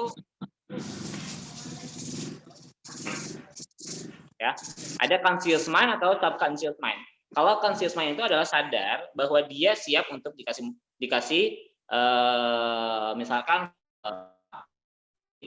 kasih kayak solusi dan lain-lainnya, tetapi kebanyakan orang itu masuknya ke dalam subconscious mind atau alam bawah sadar gitu kan. Nah, kondisinya di theta, di alpha, Jadi sedangkan alam bawah sadar itu tidak, jangan, ulah gitu kan, awas gitu kan. Nah, terus gimana dong caranya supaya kalau misalnya kita sebagai orang tua itu supaya masuk gitu kan kepada, kalau misalnya kita ngasih tahu sama anak gitu, adalah misalkan seperti ini, deketin dia, elus-elus punggungnya untuk hormon endorfinnya, kemudian dia bilang, "Nak, boleh Mbak Ibu ngasih masukan, boleh Ibu ngasih masukan," gitu kan. Dia jauh lebih nurut karena kalau percaya Ibu Mbak melebar ngobrol apapun, dia ya itu istilahnya masuk ke telinga kanan, keluar ke telinga kiri gitu kan. Itu kadang-kadang orang tua juga capek gitu kan. Nah, seperti itu. Yang pertama, kasih kepercayaan. Misalnya seperti ini. Kita sebagai anak mungkin lebih enak kalau misalnya bilang seperti ini. Nah, Ibu percaya sama kamu, Nak. Kamu itu anak yang soleh, anak yang berbakti sama orang tua. Pastinya bisa nurut sama mama. Itu lebih enak. Coba kayak Ibu seorang istri, misalkan. Suami Ibu tuh bilang seperti ini. Neng, teteh udah nurut kak bapak, teteh istri bapak nurut, wajib. Dengan yang pertama seperti itu, yang kedua dengan cara seperti ini, teteh papa mah yakin teteh soleh, teteh bager, pasti nurut ke papa. Lebih enak yang mana? Pasti lebih enak yang nomor 2 gitu kan. Nah, seperti itu. Terus gimana dong caranya kalau misalnya, oh iya saya sebagai anak, kalau tadi kan di posisi sebagai orang tua, kasih kepercayaan dengan metode YSET tadi ya, patching leading kalau di dunia NLP atau hipnoterapi itu namanya. Itu bagaimana cara mempengaruhi orang supaya dia mengatakan dia dengan apapun yang kita inginkan tanpa dipaksa. Tapi dia tenang kalau misalnya menerima ucapan dari kita, gitu kan. Nah, yang kedua adalah apabila kalau misalnya kita itu jadi anaknya, aduh kita tahu nih orang tua kita toksik gitu kan. Ya caranya adalah yang tadi, kalau kita tahu bahwa kita itu toksik gitu kan, bahwa orang tua kita itu toksik, yang tadi yang pertama memaafkan, dan selanjutnya nanti saya kirimlah data filenya gitu kan. Jadi istilahnya kita yang terus terapi diri kita sendiri. Oh iya, saya udah tahu nih orang tua saya itu toksik. Saya harus menyadari bahwa saya harus stop ke orang tua saya itu supaya tidak menularkan kepada anak saya nanti. Harus sadar di sana bahwa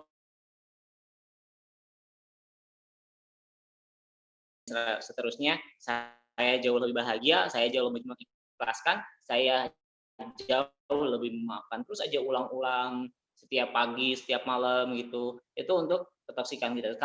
Karena bagaimanapun kita itu susah ya. Kalau orang tua kita toksik nih, orang tua kita toksik, kita tuh susah untuk menterapi dia.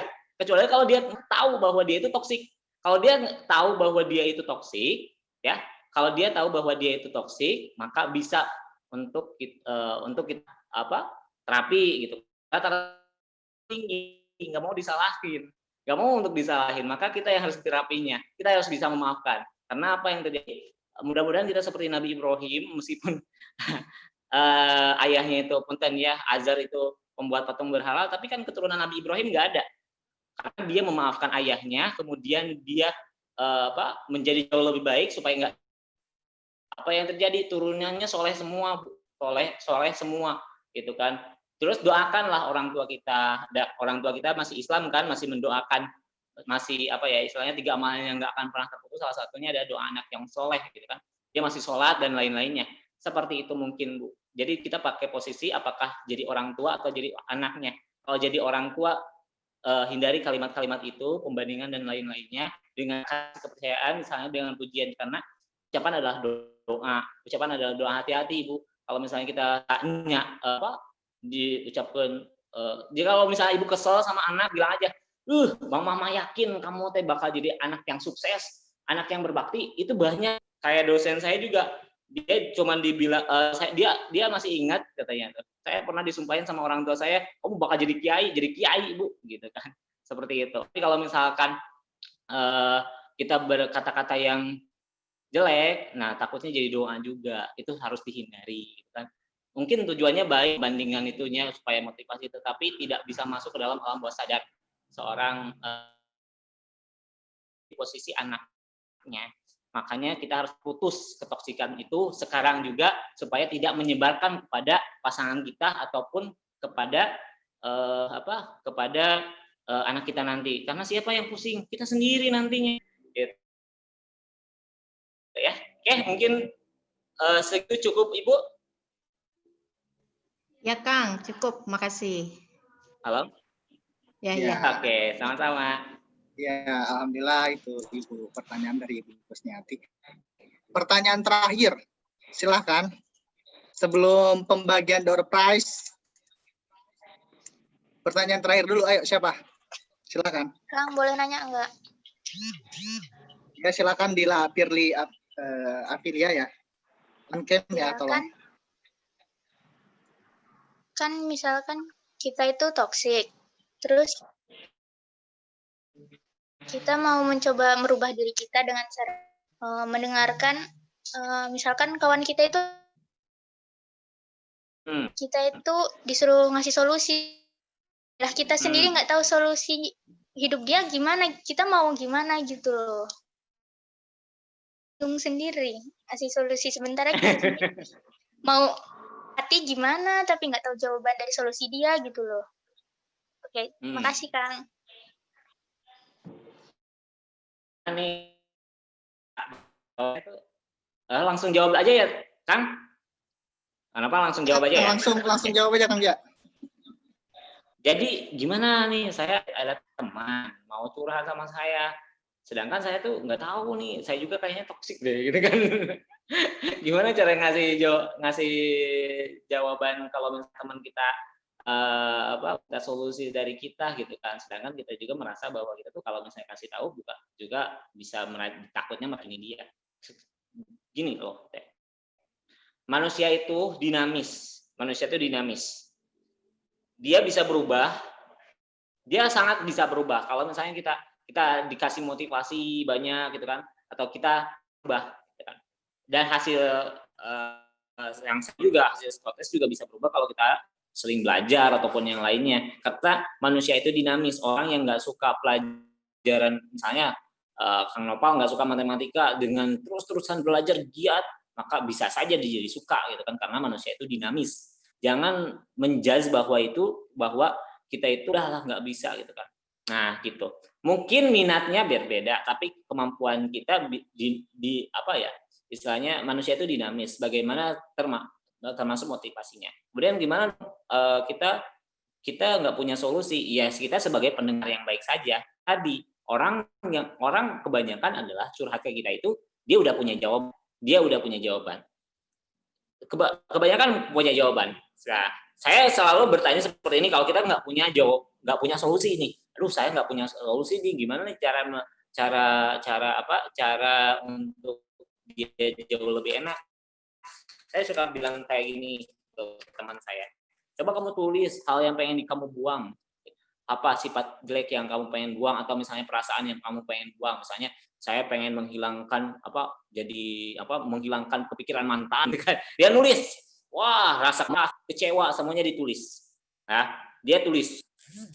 Kita misal kita tulis lagi di kertas yang lain, atau misalnya di kertas yang lain, coba kamu tulis harapan kamu. Oke, dia udah punya jawaban. Harapannya misalnya saya harus jauh lebih ikhlas, saya jauh harus lebih tenang, saya jauh harus lebih siap untuk menghadapi masa depan jauh lebih baik lagi, gitu kan. Dan sebenarnya kita seorang psikoterapis, kami ini adalah sebagai fasilitator, ya, yang menentukan dia saat ataupun enggaknya itu klien kita sendiri, gitu kan. Kami hanya sebagai fasilitator. Jadi mereka itu adalah klien, adalah objek seperti itu. Jadi dia nulis harapannya. Jadi kan yang pertama yang dia buang mungkin banyak. Yang kedua adalah harapan. Kemudian kita tanya, ini nomor harapan ini ya? Iya, seberapa penting? Sangat penting sekali, gitu kan. Misalnya dia pengen move on dan lain-lainnya, itu kan harapan dia. Oke, sangat penting sekali ya, deal. Ada deal-dealan di sana. Oke, sekarang kamu lihat lagi kepada tulisan yang pengen dia buang. Oke, ini penting nggak? Kalau misalnya masih ada dalam pikiran kamu, enggak, harus digimanain, dibuang. Coba coret semuanya. Coret. Coba sobek. Sekarang kamu baca harapan kamu. Bismillahirrahmanirrahim, mulai saat ini dan seterusnya, saya harus jauh lebih baik lagi, saya harus bisa move on. Kamu baca.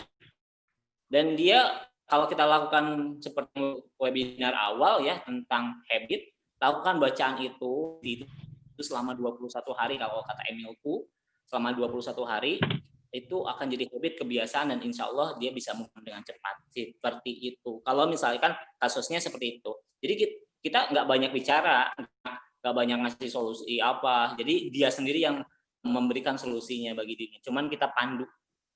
Jadi kita lah yang mandu dia. Oke, gitu mungkin ya. Sudah Mas Teh Dila ya? Mungkin? Ya, siap, paham. Ya, terima kasih Kang. Ya, oke, sama-sama. Ya, itu tadi pertanyaan terakhir ya dari yang bertanya. Tapi saya akan membacakan satu pertanyaan dulu dari yang bertanya melalui room chat. Ini sudah banyak yang bertanya ternyata Kang Ja dari room chat tadi. Dari atas. Oke, bakal saya bacain satu dulu ya dari Kori Narnia. Katanya Kang, ada yang Ibu Kori bertanya, katanya bagaimana mengatasi toksik pada peserta didik yang masih usia belia, TK, SD, SMP, yang masih mencari jati diri. Bagaimana Kang? Bentar ya. Ibu Kori ya, bagaimana mengatasi toksik untuk anak-anak ya, untuk usia belia ya, toksik usia belia. Wah, ini memang agak sedikit sulit. Tugas guru itu, makanya kalau kita jangan meremehin seorang guru ya. Ini memang agak memang sulit sekali ya, apalagi katakanlah ketoksikan anaknya itu misalkan ternyata dari orang tua. Kalau kita yang ikut webinar di sini bisa langsung, oh iya gua toksik, bisa langsung kita terapi hari ini juga kan, dengan cara ya saya harus memaafkan, saya harus berempati dan lain-lainnya. Kalau misalnya orang tua kita toksik, kita yang bisa menterapi diri kita sendiri gitu kan, supaya kita bisa tidak menularkan yang lain-lainnya. Tetapi bagaimana caranya kalau misalnya kita tahu, aduh anak-anak kita itu toksik gitu kan, mungkin saja apakah itu lingkungannya, apakah itu orang tuanya, itu sangat, caranya adalah mungkin seperti saya kasih tahu materi ini. Kasih tahu, ada enggak nih teman-teman, mungkin saya akan share lah untuk guru-guru ini khususnya, saya harus share ini yang untuk barangkali ya, apalagi guru BK harus punya ilmu yang kayak gini tuh. Karena bagaimana? Karena sama seperti ini kita ngajar bahwa apa kamu punya gejala toksik enggak? Yuk kita terapi. Jadi murid kita harus dia mau sendiri untuk kita terapinya ya. Contohnya seperti ini ya Bu. Jadi kalau misalnya emang harus khusus sih. Jadi kalau misalnya kita dalam suatu kelas, kita harus bahas ini, karena mereka sebenarnya anak-anak didik kita mungkin nggak nyaman dalam posisi ketoksikan dia gitu kan, ketoksikan dia atau misalnya temannya ada yang toksik gitu kan. Maka kita harus memberi edukasi bahwa nak toksik ini itu loh, ini loh gitu kan. Kalau misalnya teman-teman anak-anak punya peserta didik kita merasa toksik, maka kita terapi. Itu bisa sangat mudah sekali untuk diterapi kalau dianya lama-lama jadi sadar gitu kan. Kalau nggak bisa berarti kita harus punya skill tambahan itu. Skill tambahannya apakah psikoterapi, hipnoterapi, ataukah psikoterapi yang lain, pola komunikasi yang baik, atau persuasif pakai trik. Dan itu harus ada pelatihannya. Pelatihannya saya kemarin juga saya di Untas ada guru-guru BK, kemudian memang harus dilatih dan itu tidak bisa dengan webinar jam 2 jam, harus khusus lah, nanti mungkin bisa diprogramkan ya, karena ini menyangkutnya banyak orang gitu ya. Itu mungkin ya Ibu. Halo, masih kedengaran suara saya? Ya, masih Kang. Ya. Oke, gitu mungkin ya cara-cara yang praktisnya seperti inilah. Jadi memberikan edukasi kepada murid kita. Ya, memberikan edukasi kepada murid kita. Nah, kalau anak SD nggak begitu kelihatan, ya. Kalau anak SMP, SMA biasanya agak kelihatan itu. Ya, baru mencari jati diri. Ya. Ya. Ya, itu tadi pertanyaan terakhir dari Ibu Kori Narnia. Alhamdulillah, itu tadi penyampaian materi dan sesi tanya jawab pada webinar siang hari ini. Alhamdulillah sudah selesai. Kesimpulan yang dapat kita ambil yaitu toksik merupakan kepribadian yang senang menyusahkan orang lain. Ciri-ciri toksik diantaranya itu hanya mau senang saja, sering berbohong, sulit mengakui kesalahan atau meminta maaf, meremehkan dan merendahkan orang lain dan penghasut. Dan beberapa masalah terkait toksik biasanya dalam toksik itu ada toxic friends, toxic relationship, dan juga toxic parents. Ya, cara untuk tidak bersikap toksik yaitu dengan cara memaafkan diri sendiri, salah satunya mengapresiasi diri sendiri dengan memberi reward dan lain-lain. Dan jika kita terjebak dengan hubungan yang toksik, terutama dalam hal percintaan dan pertemanan, sebaiknya kita tinggalkan jika itu tidak bisa dilanjutkan atau diperbaiki lagi. Namun jika orang tua kita yang bersikap toksik, seharusnya yang kita lakukan adalah memperbaiki diri agar tidak bersikap toksik kepada keluarga kita nantinya. Itu mungkin kesimpulan yang bisa kita ambil pada webinar kali ini. Terima kasih kepada Kang Zia selaku pemateri kita pada siang hari ini. Alhamdulillahirrabbilalamin, dan stay tune terus karena setelah ini akan ada pengumuman reward atau door prize dari Jiwa Pagi _ kerudung Jiwa Pagi yang akan diumumkan langsung oleh Ibu MC. Terima kasih. Assalamualaikum warahmatullahi wabarakatuh. Waalaikumsalam. Luar biasa sekali ya materi teman-teman sama Kang Zia. Nah teman-teman, sebelum kita mengumumkan door prize dan sebelum penutupan juga, mungkin teman-teman yang dari tadi udah stay depan kamera, coba kita gerakan kepalanya biar nggak pegel. Ayo Ibu Kusniati. Kita gerakan dulu kepalanya, tangannya Ibu, kita olahraga biar nggak pegel. Oke teman-teman. Nah seperti yang sudah saya janjikan tadi, di sini saya akan menggunakan.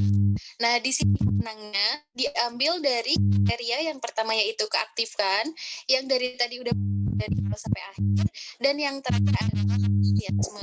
Nah di sini tadi saya sudah diskusi sama teman-teman panitia dari AS Resources Indonesia. Dan kita sudah menemukan pemenangnya. Wah, pasti deg-degan nih, siapa ya pemenangnya ya. Oke, kalau gitu saya sambil cek terlebih dahulu, kira-kira pemenangnya masih stay gak ya di sini? Oh, ternyata masih ada nih. Oke, kalau gitu langsung saja saya umumkan pemenangnya. Dan di sini pemenang yang sudah memenuhi kriteria dari webinar kali ini adalah jeng. Aduh, saya yang deg-degan. Siapa ya? Dan pemenangnya adalah Ibu Kusniati. Yeay. Boleh dibantu open mic-nya ya Ibu Kusniati. Alhamdulillah. Alhamdulillah. Selamat ya Ibu. Terima kasih Teh. Iya, sama-sama. Terima kasih juga ya Ibu sudah stay dari awal sampai akhir dan sudah antusias sekali webinar kali ini. Nanti selebihnya Ibu untuk door prize-nya akan dihubungi sama panitia ya Ibu. Dan Ya. boleh juga di screenshot kemudian di tag ke Instagram kami untuk di Instagramnya ataupun di snap WhatsApp atau sosial media lainnya. Seperti itu. Nah teman-teman sebelum saya tutup, di sini kita on kameranya dulu ya. Kita akan foto bersama dulu bersama pemateri. Berhubung pematerinya juga masih di sini. Jadi saya minta tolong sama teman-teman semua yang di sini untuk di-on-kan kameranya terlebih dahulu. Dan boleh itu juga ya sama Kak Operator untuk dokumentasi. Kak Operator sudah siap? Iya, siap. Oke. Mohon diinformasikan ya Operator kalau kameranya sudah on semua. Kita langsung dokumentasi saja. Dulunya boleh sama Operator biar enak dicekreknya.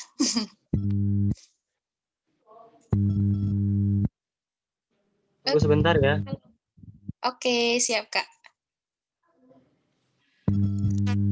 Ternyata ada yang ngucapin juga nih kata Upi katanya Ini soalnya ini masih banyak yang belum open mic. Oh gitu, open mic ya? Open cam. Halo? Masih adakah?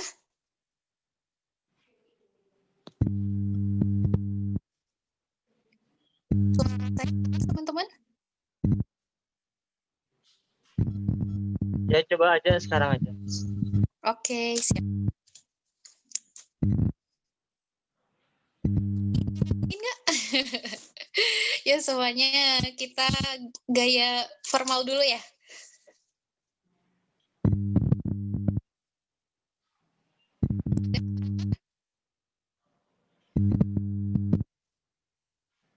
Sudah juga? Halo? Ya. Sudah cukup atau perlu lagi? Sudah. Sudah cukup ya. Oke. Sebelum ditutup, di sini tadi saya sempat lihat nih Ibu Kori ternyata itu dari Kalimantan Selatan ya. Wah, luar biasa sekali ternyata peserta webinar kali ini itu jauh-jauh ya. Selain dari luar Bandung juga banyak sekali dari luar Pulau Jawa. Nah, oke teman-teman, di sini saya ingin mengucapkan terima kasih kepada pemateri kita Kang Zea dan juga teman-teman yang sudah berpartisipasi dalam acara webinar kali ini. Dan saya ucapkan juga terima kasih kepada sponsor kita pada hari ini yaitu Jiwa Pagi dan Udara Moments, Sunsfood, Ganslang.id dan Kreativa Kulineri. Dan teman-teman jangan lupa untuk di-follow Instagram kami AS Resources Indonesia @asresources.id. Dan di sini saya Irma Rahmawati sebagai MC mohon maaf kepada teman-teman semua apabila terdapat salah kata dan saya ucapkan terima kasih banyak untuk teman-teman yang sudah stay dari awal sampai akhir. Semoga kita berjumpa kembali di lain waktu dan di acara AS Resources Indonesia selanjutnya.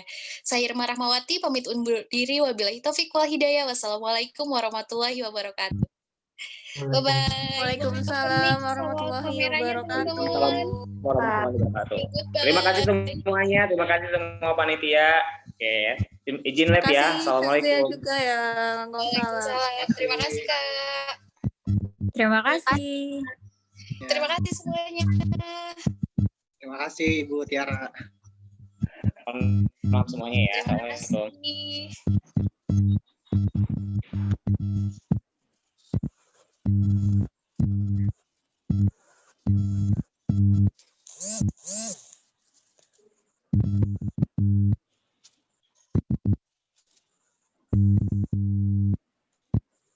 Bun.